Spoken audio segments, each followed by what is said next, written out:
7 मार्च 2025 तर्जुमान काबिल लिसान अख्तर सानी आरिफ बिल्ला शेख हदीस शेख उलमा हजरत मौलाना शाह আব্দুল মতিন বিন হুসাইন সাহেব দামাত বরকাতুহুমের জুমার পূর্বে রমজানের গুরুত্ব এবং মাহাত্ম্য নিয়ে অত্যন্ত তাৎপর্যপূর্ণ বয়ান বাইতুল হক জামে মসজিদ ঢালকানগর ঢাকা।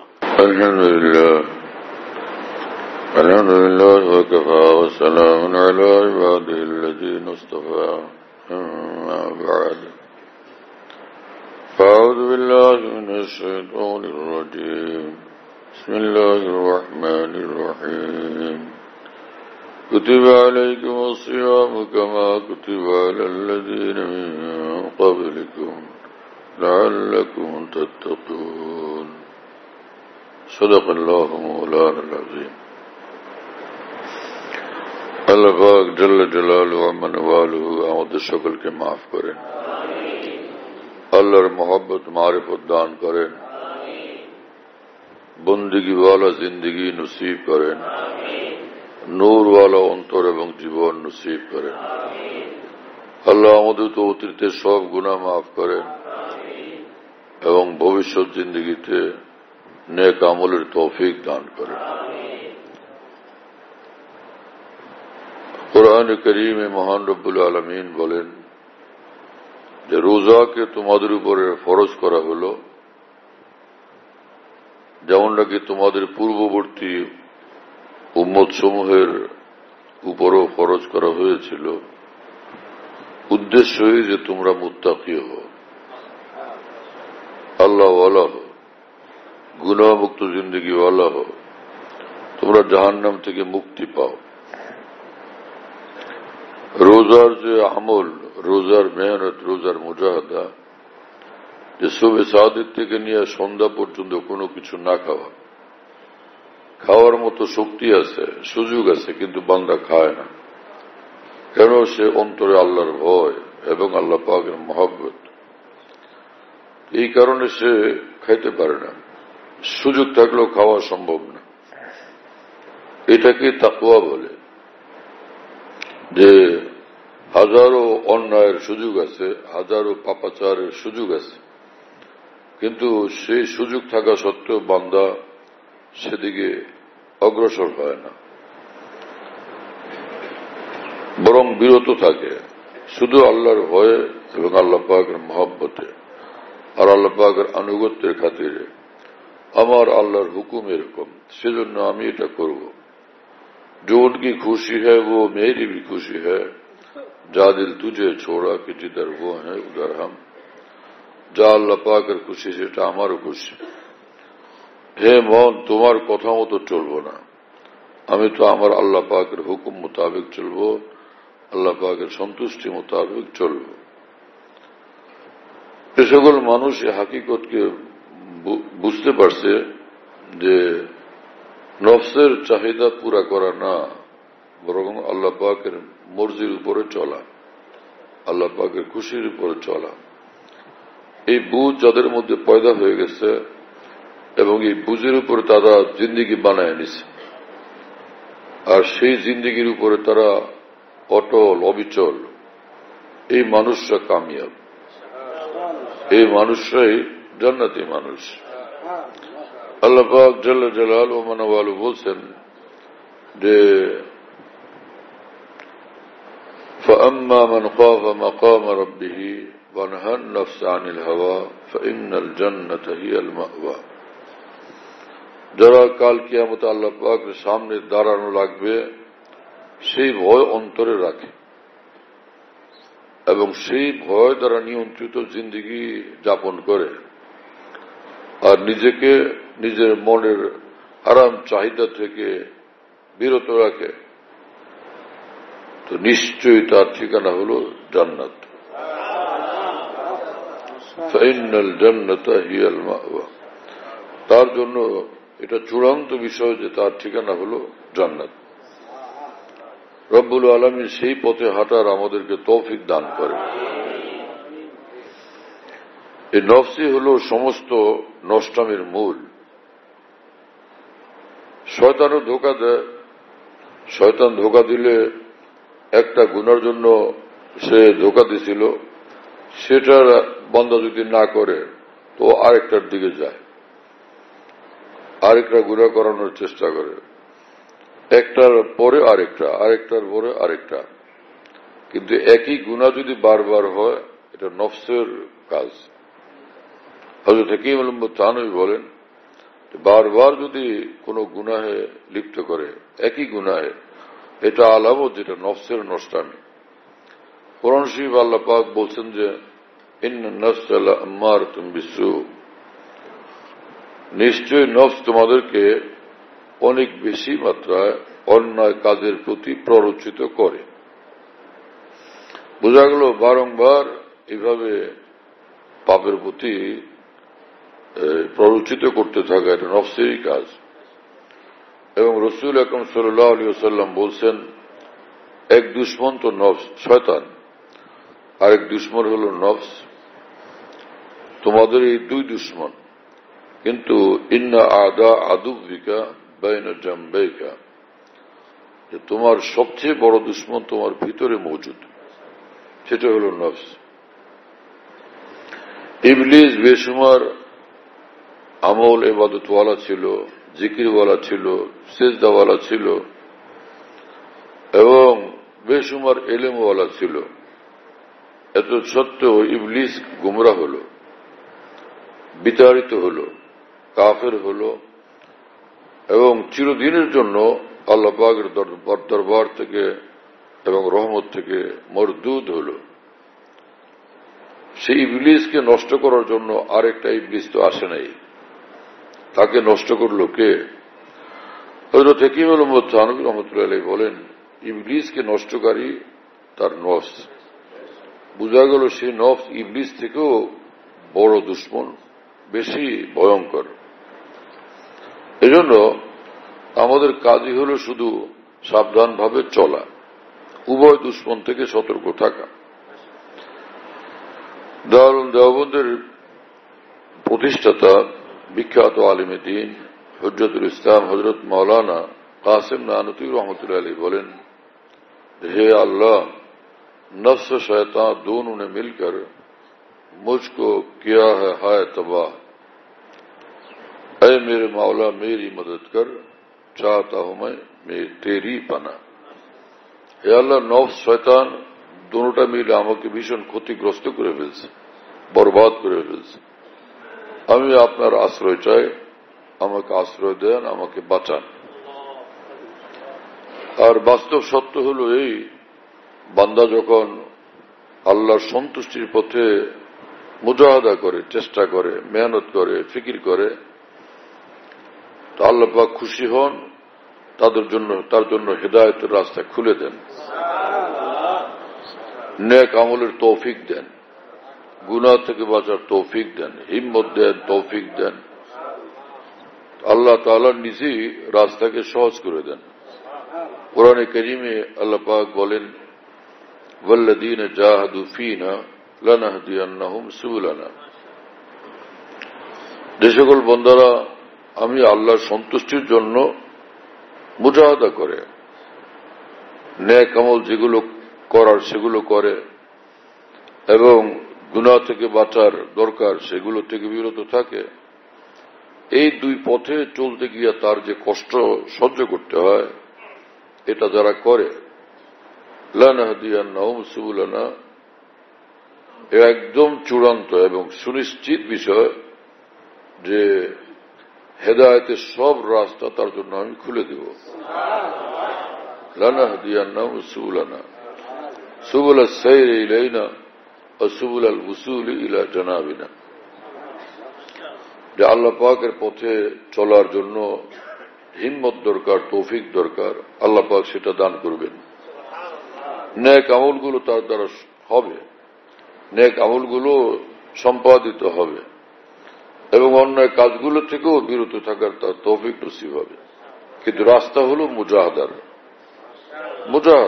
মুজাহাদা করতে হবে। ফেরেশতারা ইবাদত করেন, তাদের কোনো মুজাহাদা নাই। যাকে আল্লাহ পাক যে ইবাদত করতে বলছেন সে ইবাদতের পথে কোনো প্রতিবন্ধকতা নাই। যাকে সিজদা করতে বলছেন তিনি সিজদায় পড়ে আছেন, যে ফেরেশতাকে রুকু করতে বলছেন তিনি রুকুতে পড়ে আছেন, রুকুর মধ্যে ঝুঁকে আছেন সব সময়। এইভাবে যাকে যে আমল আর দায়িত্ব আল্লাহ পাক দিয়ে দিয়েছেন ঠিকভাবে শতভাগ সেই দায়িত্ব সেই ফেরেশতারা পালন করতেছেন, কোনই ব্যতিক্রম নাই। কারণ ফেরেশতাদের মধ্যে নফস নাই যে তাকে সেই নফস তাকে আরেকদিকে ধাবিত করবে, এবং শয়তানও তাদেরকে ধোঁকা দেওয়ার কোনো সুযোগ নাই। দুই দুশ্মন থেকেই তারা মুক্ত, অতএব তারা নির্বিঘ্নে ইবাদত বন্দেগী করেন। কিন্তু মানুষের জন্য বাধা আর বাধা, মানুষের জন্য শুধুই বাধা আর বাধা। যে মানুষ আমল করতে গেলে শয়তান ধোঁকা দেয়, শয়তান ডিস্টার্ব করে, নফস ডিস্টার্ব করে, দুজনই তার পথে প্রতিবন্ধকতা তৈরি করতে থাকে।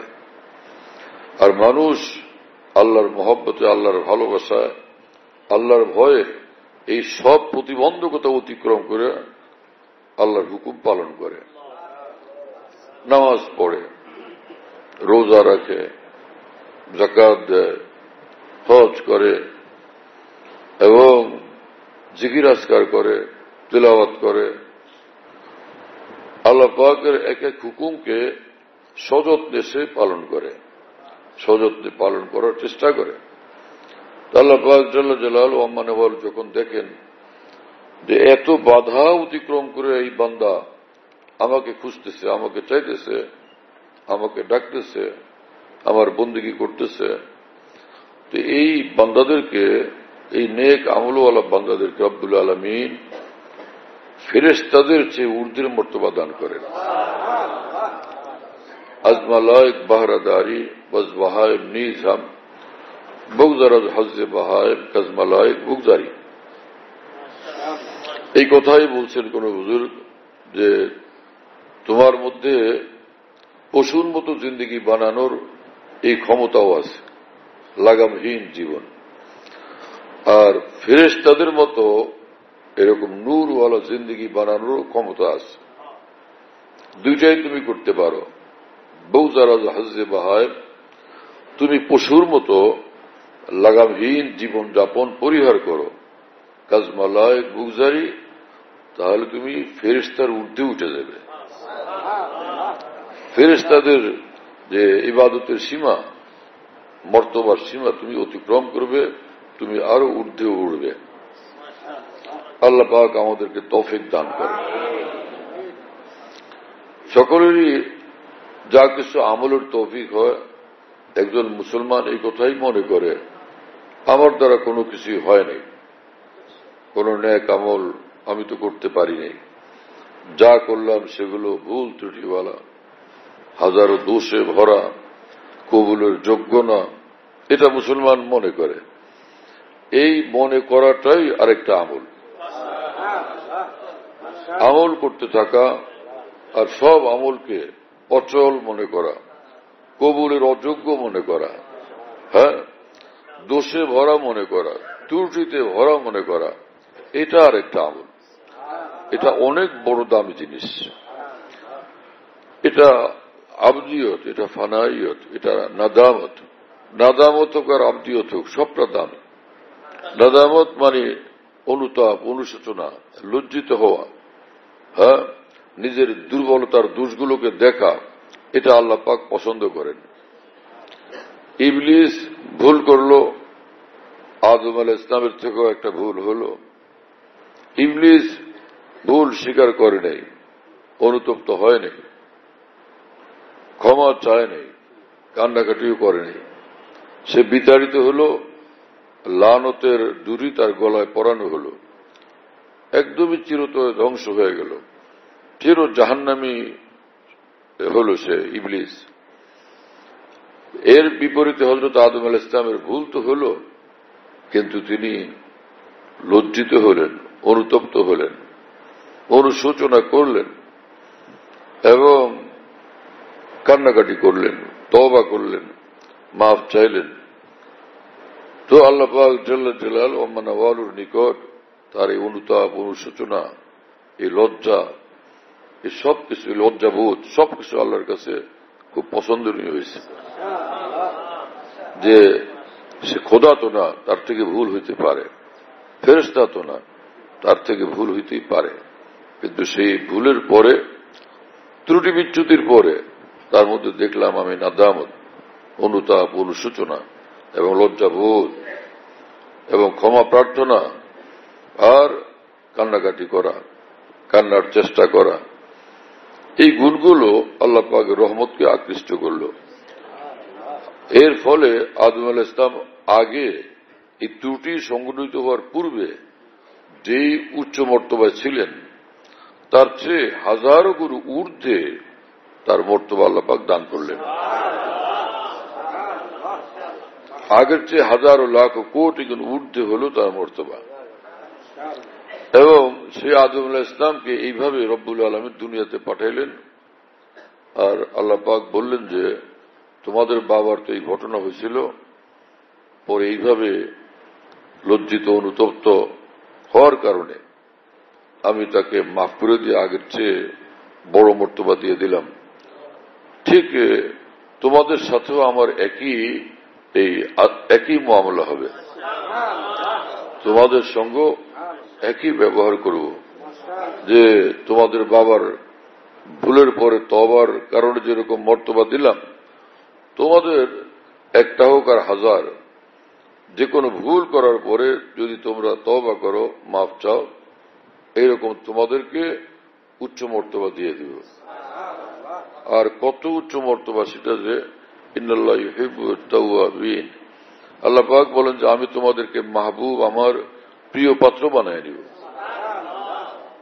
কর্মচারী দোষ করলো, সে মাফ চাইলো, তাকে মনিব বললেন যে যা মাফ করে দিলাম, মাফ পর্যন্ত মাফটুকু করে দেয়, কিন্তু তাকে কি প্রিয় পাত্র বানায় নেয়? হ্যাঁ, আসো তোমার জন্য বিরিয়ানি পাকানো হচ্ছে, কোরমা পাকানো হচ্ছে, এমন তো আর বলে না। আল্লাহ পাক জাল্লা জালালুহু ওয়া মানওয়ালু বলেন যে প্রিয় পাত্রের সঙ্গে যে আচরণ হয় তোমার সঙ্গে সেই আচরণ আমি করব।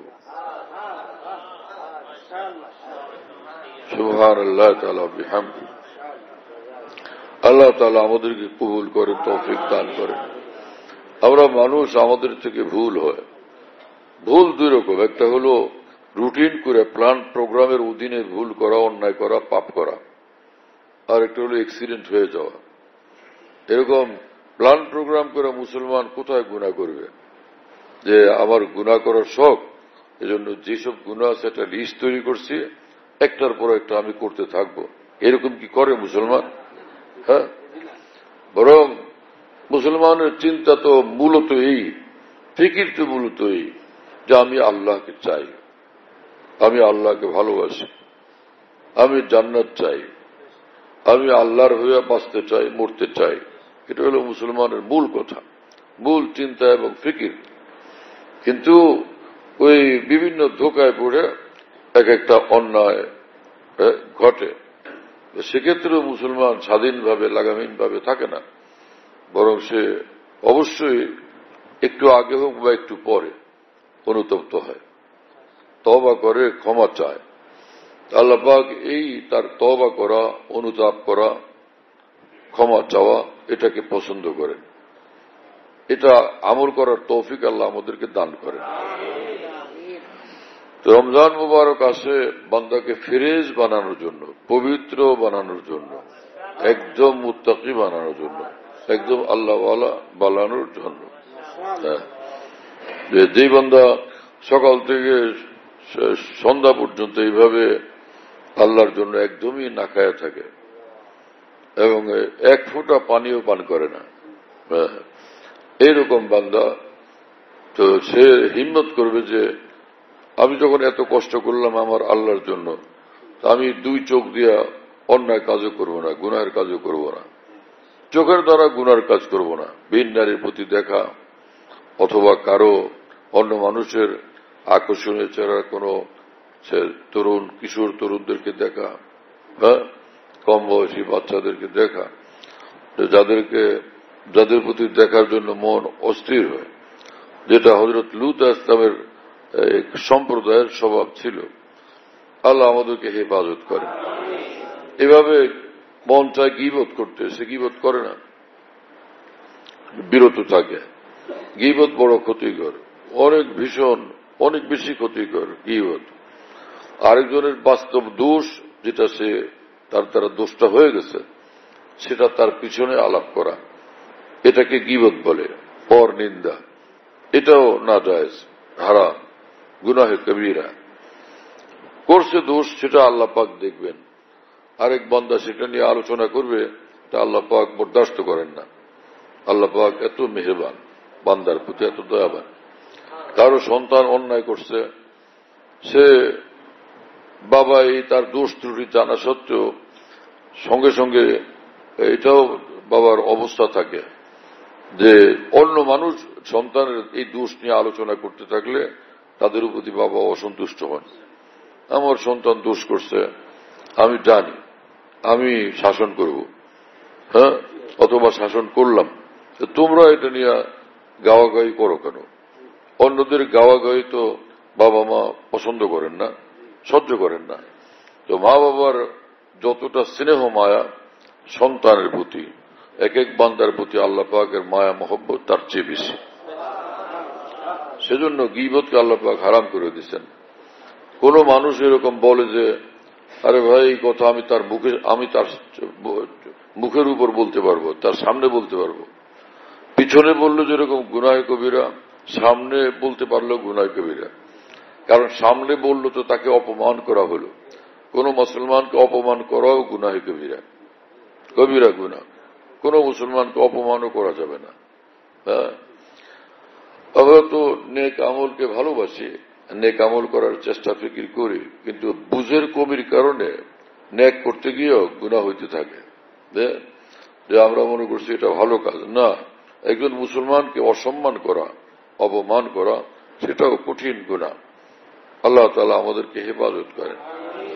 বরং আশ্চর্যের বিষয় হল রাসূলুল্লাহ সাল্লাল্লাহু আলাইহি ওয়াসাল্লাম বলছেন, কোন মুসলমানের জন্য, কোন মুমিনের জন্য জায়েজ নেই সে নিজেকে অপমান করবে, নিজের অপমান করবে, এটাও জায়েজ নেই। যে নিজের ইজ্জত নিজের হেফাজত করতে হবে, এটা ওয়াজিব। নিজেকে অপমান করা হারাম। লা ইয়ানবাগি লিল মুমিনি আন ইউযিল্লা নাফসাহু, লা ইয়ানবাগি লা ইয়াজুযু লিল মুমিনি আন ইউযিল্লা নাফসাহু। রাসূল আকরাম সাল্লাল্লাহু আলাইহি ওয়াসাল্লাম বলেন, মুমিনের জন্য জায়েজ নাই নিজেকে অসম্মানিত করা, নিজের ইজ্জত হেফাজত করতে হবে। আল্লাহ পাক ইজ্জত দিচ্ছেন, তুমি সেটা নষ্ট করলে কেন? সুবহানাল্লাহ তাআলা বিহামদি। কিন্তু ইজ্জতওয়ালা মানুষ হয় যে সে মূলত ইজ্জত আসে আল্লাহর ভয়ের দ্বারা, আল্লাহর মহব্বতের দ্বারা, আল্লাহর আনুগত্যের দ্বারা। আসল ইজ্জত সম্মানের জিন্দগি আল্লাহর ভয়, আল্লাহর মহব্বত, আল্লাহর বন্দগির দ্বারা পয়দা হয়। হ্যাঁ, ইজ্জত আসে সেখানে যখন বান্দা আল্লাহর হয়, তো তার আল্লাহ পাক তার সম্মান বাড়ায় দেন। যে কোনো মানুষ হযরত নিজামউদ্দিন আউলিয়ার কথা শুনলে, হযরত বড় পীর জিলানীর কথা শুনলে, হযরত খাজা মুঈনুদ্দিন চিশতির কথা শুনলে, তো তাদের প্রতি কতটা অন্তরে শ্রদ্ধা, সম্মান অনুভব হয়, কত বেশি। সেটা কিসের কারণে? তারা আল্লাহকে ভয়, আল্লাহর ভয়ওয়ালা জিন্দেগি ছিল তাদের মধ্যে, আল্লাহর মহব্বতওয়ালা জিন্দেগি ছিল তাদের মধ্যে, আল্লাহর জিকির, আল্লাহর ইয়াদ, আল্লাহর বন্দেগীওয়ালা জিন্দেগি ছিল তাদের মধ্যে। সেই কারণে আল্লাহ পাক তাদেরকে এমনটা সম্মানিত করে দিচ্ছেন। এক বুজুর্গ বলছেন যে হরগিজ নমিরত আঁকে দিলশ জিন্দা শুধ বয়স সপ্তস্ত বর জরিদায় আলমে দওয়ামে মা। আল্লাহর জন্য নিজের, আল্লাহর বন্দেগীর পথে, মহব্বতের পথে, আল্লাহর দ্বীনের পথে, আল্লাহর ভালোবাসার পথে নিজের জীবনকে যে উৎসর্গ করলো, নিবেদিত করলো, কেউ তার নাম পৃথিবীর পৃষ্ঠা থেকে মুছতে পারবে না। এই মানুষ অমর। আল্লাহ পাক তাদেরকে অমরত্ব দান করেন, চিরদিন তারা জিন্দা থাকেন। এই সব নবী রাসূলগণের কথা জিন্দা আছে, সব সাহাবায়ে কেরাম রাদিয়াল্লাহু আনহুমের কথা জিন্দা আছে, সব তাবিঈন, তবে তাবিঈনের কথা জিন্দা আছে, আইম্মায়ে মুজতাহিদিনের কথা জিন্দা আছে। তাদের সুনাম সুখ্যাতি সারা পৃথিবীব্যাপী প্রতিধ্বনিত হচ্ছে। তার সব সময় বিশ্বব্যাপী ভালো মানুষদের মুখে, আল্লাহ ওয়ালাদের মুখে, আল্লাহর প্রিয় বান্দাদের মুখে তাদের নাম সম্মানের সাথে উচ্চারিত হয়, তাদের গুণাবলীর আলোচনা হয়, আল্লাহর জন্য তাদের ত্যাগ তিতিক্ষার আলোচনা হয়। এটা কি কম বড় কথা? কোরআন শরীফে আল্লাহ পাক বলছেন যে সকল বান্দারা আমার ঘনিষ্ঠ হয়, আমি তাদের পরবর্তী জীবনও এই পৃথিবীতে আমার বান্দাদের মধ্যে তাদের সুনাম সুখ্যাতি ছড়ায় রাখি, তাদের আলোচনা সেটাকে ছড়ায় রাখি পৃথিবীর মধ্যে, আমি নিজে জিন্দা রাখি। আল্লাহ পাক জাল্লা জালালুহু ওয়া মানওয়ালু যাকে নিজে সম্মান দেন, তো তার সম্মান কত বড়। সম্মানের সিদ্ধান্ত আসমানে হয়, কাউকে সম্মানিত করার সিদ্ধান্ত আসমানে হয়, জমিনওয়ালারা তখন তাকে সম্মান করে। সম্মান গায়ের জোরে নেওয়া যায় না। কিছু লোক এরকম গায়ের জোরে লিডার হইতে চেষ্টা করে, গায়ের জোরে নেতা হইতে চেষ্টা করে, গলার জোরে, গায়ের জোরে, দলের জোরে, লোকবলের জোরে, যে আমি বড় পোস্ট, বড় চেয়ার নিব। রাসূল আকরাম সাল্লাল্লাহু আলাইহি ওয়াসাল্লাম বলেন, নাসাই শরীফে হাদিস আছে, যে কোনো মানুষ যদি কোনো পদ, কোনো আসন এরকম নিজে জোর জবরদস্তি এটা গ্রহণ করে, অর্জন করে, শক্তি দিয়ে ক্ষমতা প্রয়োগ করে, তাই না, চায় পরে পায়, নিজে চায় আগে প্রার্থী হয়, তো সে সেই পথে পাইল, তো আল্লাহ পাকের সাহায্য তার সঙ্গে থাকে না। আর যে বান্দা কোন এরকম বড় সম্মানিত পদের অধিকারী হয় চাওয়া ব্যতীত, আল্লাহর তরফ থেকে তার জন্য সাহায্য আসতে থাকে, আল্লাহ পাকের পক্ষ থেকে তার জন্য মদদ আসতে থাকে। এবং রাসূলুল্লাহ সাল্লাল্লাহু আলাইহি ওয়াসাল্লাম বলছেন, ইত্তাকু দাওয়াতাল মাজলুম, যে মজলুমের বদদোয়াকে ভয় করো, কারণ মজলুম যখন বদদোয়া করে তো সে আল্লাহ পাকের আর এই মজলুমের মাঝখানে কোনো পর্দা থাকে না, দ্রুত সে বদদোয়া কবুল হয়ে যায় এবং অ্যাকশন শুরু হয়ে যায়, আল্লাহর তরফ থেকে অ্যাকশন শুরু হয়ে যায়। এজন্য বাড়াবাড়ি করতে নেই। আমরা মুসলমান, আমাদের কাজ হলো আমল করা, ইবাদত করা। কাফের মুশরিকরা বুঝে না, ওরা মানে না। মুসলমান তো বুঝে, মুসলমান এরকম কাফের মুশরিকের মতো কাজ কেন করবে? কাফের ভূমিকা মুসলমানের তো অবতীর্ণ হওয়া উচিত না। মুসলমান নিজেকে সংযত রাখবে, সুন্দর রাখবে, শালীন রাখবে, ভদ্র রাখবে, ইমানের নূর দ্বারা, নেক আমলের নূর দ্বারা এবং সুন্নতের নূর দ্বারা নিজেকে আলোকিত রাখবে, সুসজ্জিত করে রাখবে। আসমাওয়ালা নজরে নজরে থাকবে মুসলমান সর্বদা। নূহ আলাইহিস সালামকে আল্লাহ পাক বলছেন যে তুমি কিস্তি বানাও, নৌকা বানাও, এবং তুমি আমার নজরে নজরে আছো, আমি সব খেয়াল রাখতেছি, আমি সব খেয়াল রাখতেছি, দেখতেছি, আমি দেখভাল করতেছি, করব। তো কোন বান্দা যে আল্লাহকে রাজি রাখে, খুশি রাখে, আল্লাহ পাক তাকে তার নিজের নজরে নজরে রাখেন। তো রমজান মুবারকে রোজা তো মুসলমানরা রাখে, যারা রোজা রাখেন না তারা অনেক বেশি কঠিন গুনাহগার হয়। রোজা রাখা তো ফরজ, ফরজ আমল, এটা করতেই হবে। উযর থাকে, অসুস্থতা, শারীরিক অক্ষমতা, দুর্বলতা, সে কারণে কেউ রাখতে পারলেন না, সেটা কোনো দূষণীয় বিষয় না, সেজন্য ফিদিয়া দিয়ে দিলে হবে। কিন্তু যারা সক্ষম, তো তাদের জন্য রোজা রাখা ফরজ, যদি সে বালেগ হয়। সব বালেগ নারী পুরুষের জন্য রোজা রাখা ফরজ, প্রত্যেকের উপর ফরজ হলে এটাকে ফরজে আইন বলে। আর যদি এমন একটা ফরজ যে কিছু লোক এটা এই আমলটা করে ফেললে বাকিদের দায় দায়িত্ব থাকে না, বাকিরা দায় মুক্ত হয়ে যায়, সেটাকে ফরজে কেফায়া বলে। যেমন জানাজার নামাজ সব লোক এসে পড়া কোনো ফরজ না, কিছু লোকে পড়লে বাকিরা দায় মুক্ত হয়, এটাকে ফরজে কেফায়া বলে।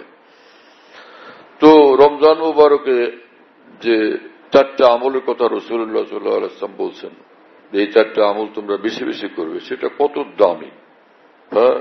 লা ইলাহা ইল্লাল্লাহ বেশি বেশি পড়া, আমরা কি রমজানে আমলটা করতে পারলাম কিনা নিজেরাই চিন্তা করি যে আমি রমজানে লা ইলাহা ইল্লাল্লাহ বেশি বেশি পড়ি কিনা। যদি পড়ার তৌফিক হয়ে থাকে শুকর করা চাই, আর যদি পড়ার তৌফিক এখনো না হয়ে থাকে তা এখন থেকে শুরু করি লা ইলাহা ইল্লাল্লাহ লা ইলাহা ইল্লাল্লাহ লা ইলাহা ইল্লাল্লাহ। হ্যাঁ, এক একবার লা ইলাহা ইল্লাল্লাহ 7 আসমান জমিন থেকে বেশি ভারী এবং দামি। 7 আসমান জমিন থেকে ভারী, 7 আসমান জমিন থেকেও বেশি দামি। আর হাদিস শরীফে হাদিসে কুচিতে আল্লাহ পাক যেটা বলছেন আশ্চর্য, দেখো এই 7 আসমান জমিন এটা যদি এক পাল্লা রাখা হয়, কিন্তু আমাকে ছাড়া 7 আসমান এর মধ্যে যা আছে সবটা যদি এক পাল্লা রাখো 7 জমিন সহ, কিন্তু আমি আল্লাহকে ছাড়া, মানে আল্লাহ ছাড়ার বাকি যা আছে সবটার চেয়ে বেশি ভারী লা ইলাহা ইল্লাল্লাহ।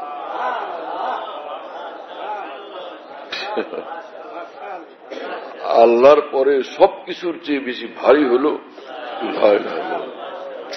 আল্লাহু আকবার, কত আজিম শান আমল। ভাই আমল করলেই ফায়দা, আমল করলেই ফায়দা। গাফেল হয়ে বসে থাকলে ফায়দা করতে হবে।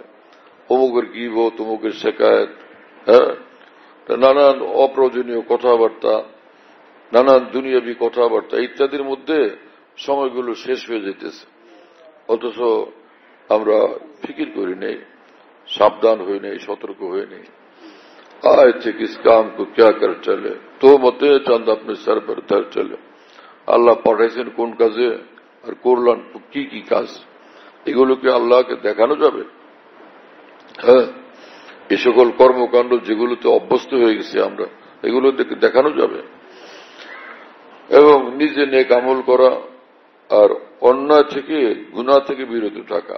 আরেকজনের জুলুম করে সে জুলুমের সাহায্য না করা।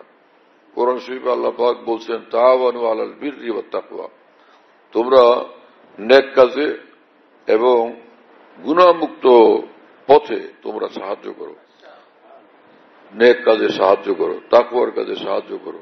শরীয়তের উপরে কেউ চলতে চায়, দ্বীনের পথে চলতে চায়, তাকে সাহায্য করো। ওয়ালা তাআওয়ানু আলাল ইসমি ওয়াল উদওয়ান, কিন্তু গুনাহের পথে, পাপের পথে, অন্যায়ের পথে কারো সাহায্য তোমরা করো না, তাদের সঙ্গ দিও না। এবং রাসূল আকরাম সাল্লাল্লাহু আলাইহি ওয়াসাল্লাম সাবধান করে দিয়েছেন আমাদেরকে, বলছেন যে ইজা উমিলাতিল খাতিআতু ফিল আরদি,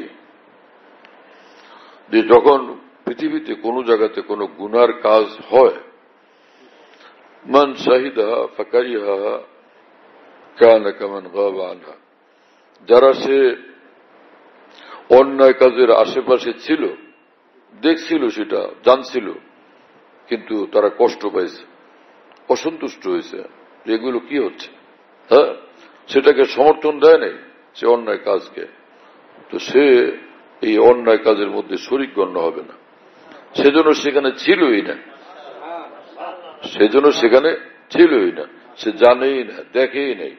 আল্লাহ পাক এইরকম ভাবে তাকে পবিত্র রাখবেন, গুনাহমুক্ত রাখবেন, নির্দোষ রাখবেন।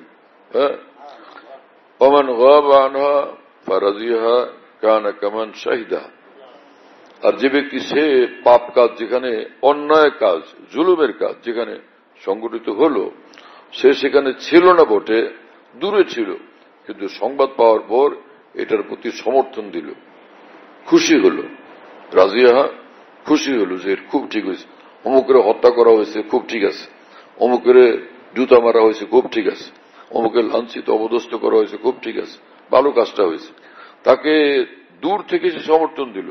কানা কামান শাহিদা, সে একদম ওই পাপ কাজে যারা সংগঠিত, পাপ কাজে যারা লিপ্ত, তাদের সমানই সে গুনাহগার হবে,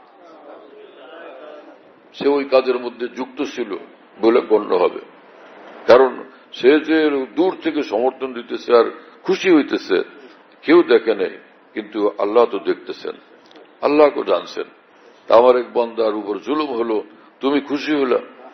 হ্যাঁ, এই ব্যাপারে এই হাদিস যেটা এখন বললাম, এই হাদিসের উপর আমল করেনেওয়ালা মুসলমানের সংখ্যা একদম কম। কিছু একটা হলেই বস উল্লাস ফুর্তি, ভাই যেটা হয়ে গেছে গেছে, কিন্তু সেটার মধ্যে আমি সমর্থন দিতে যাবো কেন? হ্যাঁ না, ও অমুকের মার্ডার করে ফেলছে, অমুকের কেউ জুতা মারছে, লাঞ্ছিত করছে, সেটা আমি সমর্থন দিতে যাব কিসের জন্য? আমি তো এক মুসলমান, আমার সামনে আখিরাত আছে, আল্লাহর সামনে দাঁড়ানো লাগবে, আমাকে হিসাব দিতে হবে, আমি কিভাবে দাঁড়াবো? তো মানুষকে আল্লাহ পাক বানাইছেন এরকম যে মানুষের মধ্যে ভালো করারও ক্ষমতা আছে, মন্দ করারও ক্ষমতা আছে। দুই ক্ষমতা আল্লাহ দিয়ে দিচ্ছেন, যেটা ফেরেশতাদেরকে দেন নেই। তো এখন আল্লাহ পাক পরীক্ষা করতে চান যে তুমি কোনটা করো, আমি দেখব, সেভাবে আমি ব্যবস্থা নেব। তোমার মন চায় ভালো দিকেও মন চলে, খারাপের দিকেও মন চলে। তুমি যদি খারাপ কাজ থেকে বিরত থাকো আর ভালো কাজটাই করো, তাহলে বড় পুরস্কার দিব, ফের তার চেয়ে ঊর্ধ্বে তোমার মর্যাদা দিব। আর জান্নাতুল ফিরদাউস অনন্তকাল আরামের সাথে থাকবে, খুব সম্মানের সাথে থাকবে এবং মেহমানের মর্যাদায় থাকবে, মেহমানের মর্যাদা থাকবে। আল্লাহ তাআলা কবুল করেন এবং আমাদেরকে তৌফিক দান করেন। আলহামদুলিল্লাহ রাব্বিল আলামিন ওয়াসসালাতু ওয়াসসালামু আলা সাইয়্যিদিল মুরসালিন ওয়া আলা আলিহি ওয়া আসহাবিহি আজমাইন। اللهم صل على سيدنا مولانا محمد وعلى آل سيدنا ومولانا محمد وبارك وسلم. ربي اغفر وارحم وأنت خير الراحمين. ربنا ظلمنا أنفسنا وإن لم تغفر لنا وترحمنا لنكونن من الخاسرين. اللهم إنا نسألك الجنة وما قرب إليها من قول وعمل ونعوذ بك من النار وما قرب إليها من قول وعمل. আল্লাহ আমাদের সকলকে মাফ করেন, সমস্ত মুসলমানকে মাফ করেন, আমাদেরকে নেককার দিনদার আল্লাহওয়ালা বানায়া দেন, মুত্তাকি পরেজগার বানায়া দেন। আপনার ভয়, আপনার মহব্বত, আপনার আনুগত্য আমাদেরকে নসিব করেন। বন্দেগীওয়ালা জিন্দগি আমাদেরকে দান করেন। নিজের ভুলগুলো, অন্যায়গুলো, অপরাধগুলো বুঝার তৌফিক দান করেন।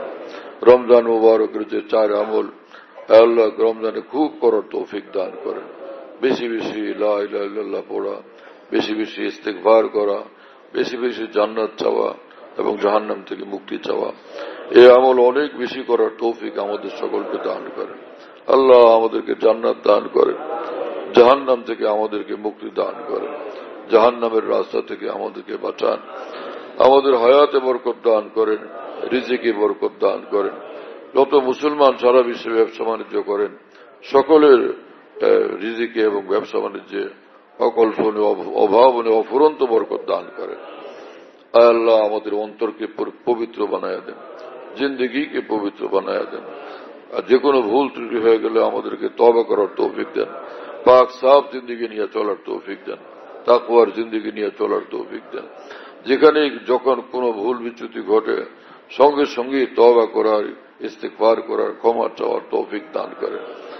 আল্লাহ মেহেরবান মালিক, যাদেরকে আপনি ফেরেশতাদের চেয়ে ঊর্ধ্বের মর্তবা দান করবেন, নিজ দয়াত ওই সকল বান্দাদের মধ্যে আমাদের সকলকে শামিল করেন। আমাদের সকল আপনজন প্রিয়জনদেরকে শামিল করেন। আমাদের পিতা মাতা, আমাদের ভাই বোন, আমাদের পরিবার পরিজন, সন্তানাদি সকলকে শামিল করেন। আল্লাহ মেহেরবান মালিক, আমাদের সব জরুরত পুরা করে দেন, সব নেক উদ্দেশ্য পুরা করে দেন, সব মুশকিল আসান করে দেন। সমগ্র মুসলিম জাহানের উপর সীমাহীন রহমত বরকত নাজিল করেন। আমাদের দেশেরও সব জরুরত পুরা করে দেন। সমস্ত ক্ষতি, খারাপি, অধপতন থেকে আমাদের দেশকে হেফাজত করেন। আমাদেরকে আপনার বানান, আপনি আমাদের হয়ে যান। اللهم ربنا تقبل منا إنك أنت السميع العليم وتب علينا إنك أنت التواب الرحيم. سبحان ربك رب العزة عما يصفون وسلام على المرسلين الحمد لله رب العالمين. আমাদের ঢালকানগর খানকাহের যেখানে আমি আছি, খানকা ইয়াদগারে হাকিমুল উম্মত। মনে রাখো, বলো খানকা ইয়াদগারে হাকিমুল উম্মত। হাকিমুল উম্মতের স্মৃতি এখানে, হাকিমুল উম্মতের কথাবার্তায় আলোচনা হয় আলহামদুলিল্লাহ। একটা নাম, কিন্তু তামাম আকাবের কথাই আলোচনা হইতে থাকে আলহামদুলিল্লাহ। বাইতুল হক জামে মসজিদ, ছাপড়া মসজিদ বলে, 5 তলা বিল্ডিং, ওটার নাম ছাপড়া মসজিদ। সেই পুরানো নাম এটা আছে। তো ছাপড়া মসজিদ, সেখানে মাসিক ইজতেমা হয় প্রত্যেক ইংরেজি মাসের 2য় বৃহস্পতিবার। আসর থেকে শুরু হয়, রাত 10টা পর্যন্ত, 10:30 পর্যন্ত হয়। তো ওখানে শরীক হওয়ার জন্য চেষ্টা করবেন ইনশাআল্লাহ। খানকা বিডি এই অ্যাপস এটা খুলতে পারলে ওর মধ্যে বয়ান, কবিতা, বুকস ইত্যাদি সব একসঙ্গে পাওয়া যায়। খানকা বিডি হলো এরকম, স্পেলিং হলো AHANQAH, এর সঙ্গে লাগালাগি বিডি, খানকা বিডি। এই অ্যাপসটা খুললে ওর ভিতরে বয়ানগুলো পাওয়া যায়। এটা ডাইরেক্ট শোনা যায় কি, এবং ডাইরেক্ট শোনা যায়। হযরতুল্লাহ দামাত বারাকাতুহুর বয়ান যেখানে বয়ান করেন সব বয়ান নেটের মাধ্যমে, টেলিগ্রামের মাধ্যমে পাওয়া যাচ্ছে। হযরতুল্লাহ দামাত বারাকাতুহু যখন বয়ান করেন, বয়ানটা আমরা দেশ বিদেশ থেকে, দুনিয়ার যে কোনো জায়গা থেকে আমরা পেতে পারি। এই জন্য মুফতি শহীদুল ইসলাম শাহ হুজুরের নম্বরে যোগাযোগ করবেন 01715 80 18 69 80 18 69 01715 80 18 69, যাতে মনে থাকবে ইনশাআল্লাহ সবার। 01715 80 18 69। বলো ভাই, 01715 80 18 69। অনেক সোজা তো ভাই, মাশাআল্লাহ, অনেক সোজা করে দিছে।